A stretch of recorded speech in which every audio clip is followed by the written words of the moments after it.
Bismillahirrahmanirrahiim waxaan oo wanaagsan khiyaarta awooda iga daawanaysa ku soo dhawaada wararka caalamkoodii ugu dambeeyay oo aad ka daawataan page-kan qolwareedkan soo socda beedmo waxaad ku maqli doontaan Trump oo hadal la yaab leh soo saaray xilli oo dhex fadhiyo ceebta dagaalka Iran 21 bisha Afraad 2026 intaan ku soo gudbin qodobkaas faahfaahsan fadlan maqaalka laga saaro share garay haddii aad iga daawanayso YouTube-ka haddii aad iga daawanayso Facebook-ga madaxweynaha dalkaasi Mareykanka Donald J. Trump oo weli isku dayaya inuu ka dabaasho ceebta ka raacay dagaalka Jamhuuriyadda Islaamiga Iran ayaa la rumaysan yahay Israa'iil inay ku riixday sida la sheegay Tel Aviv-na weligeed igaalama hadlin buu yiri dagaalka Jamhuuriyadda Islaamiga ama Tehran waa sida warka uu sheegay Trump ayaa sidoo kale soo saaray qoraal cusub oo si kulul ugu weerarayo warbaahinta kaas oo ku yiri Israa'iil weligeed igaalama hadlin dagaalka Jamhuuriyadda Islaamiga ee Iran sidoo kale wuxuu ku adkaysay in mowqifkiisa uu ku aadan yahay Iran uu yahay mid qoto dheer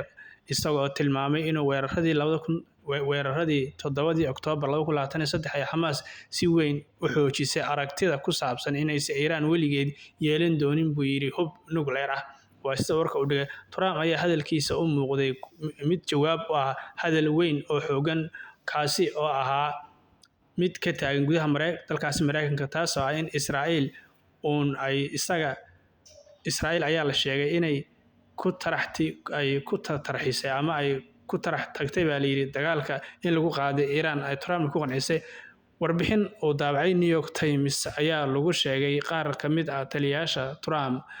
oo ay ku jiraan saraakiil sare oo military aysan ku qancin saadaasha dagaalka Israa'iil ay soo bandhigtay ee lagu qaaday Jamhuuriyadda Islaamiga ee Iran sida uu soo bandhigay ra'iisul wasaaraha Yahuuda Benjamin Netanyahu howlgalkan la xiriira Jamhuuriyadda Islaamiga Iran waa intii aan la qaadin warbaahintan ayaa intaas waxay ku dartay in doodaha gudaha aqalka cad ay ahaayeen kuwo adag iyagoo ay jireen caqabado ku saabsan sida Israa'iil ay u soo bandhigtay qiimeynta istiraatiijiyadeed ee dagaal lagu qaaday Jamhuuriyadda Islaamiga ee Iran taasoo noqotay mid lagu kala aragti duwanaaday